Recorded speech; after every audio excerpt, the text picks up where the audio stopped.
sports panel. Chris Reeve from Herald Sport is here, along with Nathan Lim from ZB Sport. He's a journalist there. Good morning, guys. Good to see you. Yeah, likewise.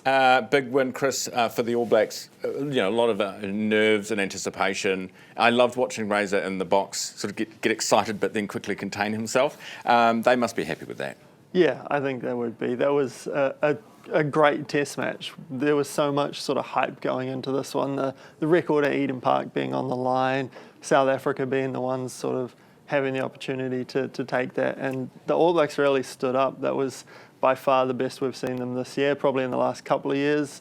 They took the fight to South Africa. They defended well. They kind of won the physical battle, and they deserved the win. It was a great test match.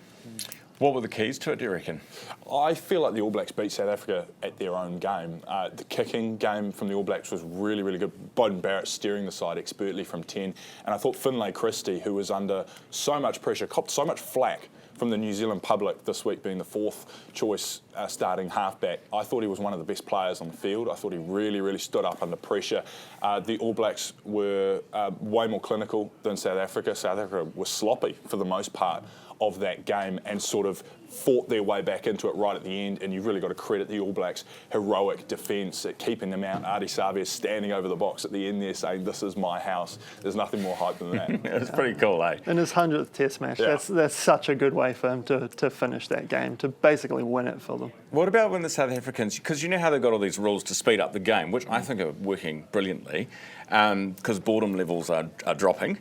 But when they have to get the line out done quickly, and that guy didn't hear the count, the South African, and Pressure. Yeah. Pressure. I I think the Eden Park factor is real. I think they were actually struggling under the weight of that record and the anticipation going in and the crowd factor that he couldn't hear the call. And that sort of thing happens when a side is under pressure and they're not performing well. Yeah, interesting. Hey, Black Ferns, big win over Ireland overnight, 40-0 for them. Yeah, I don't know what's more impressive in that one this morning, the 40 or the 0. Keeping a side out like Ireland is a great effort, and they were under pressure quite a lot in that game. They had a lot of goal line defence, and every time they stood up to it, and the attack that's their bread and butter.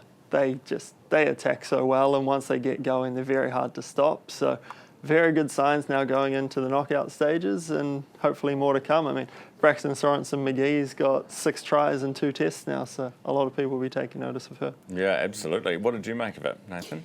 The Black Ferns' expert attack, just so accurate, even from within their own 22, running the ball out.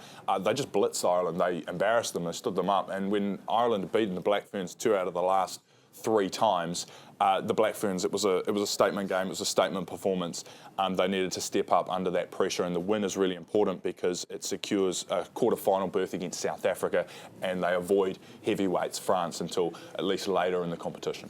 Hey, Liam Lawson, how's he doing overnight? Yeah, 14th place overnight. He kind of got on the wrong side of the strategy. Racing Bulls they had to choose one to prioritise. Liam started in 20th or 19th, and Isaac Hadjar was coming out of the pit lane. They put Liam on soft tyres, which basically meant he would go 10 laps, have a tyre change, go to hards, and then they could just forget about him.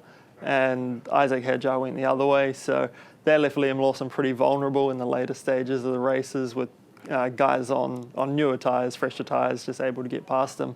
14th is all right, given where he started, but yeah, it's clear that Isaac Hadjar's sort of the number one guy that they're prioritising. He needs a bit more than all right, doesn't he? He does. Liam Lawson. He does. Yeah. Hey guys, good to see you both. Thanks so much for coming in this morning. That is our sport panel this morning. Chris Reeve from the Herald and Nathan Lim from ZB. You're watching Herald Now. It's 8 o'clock.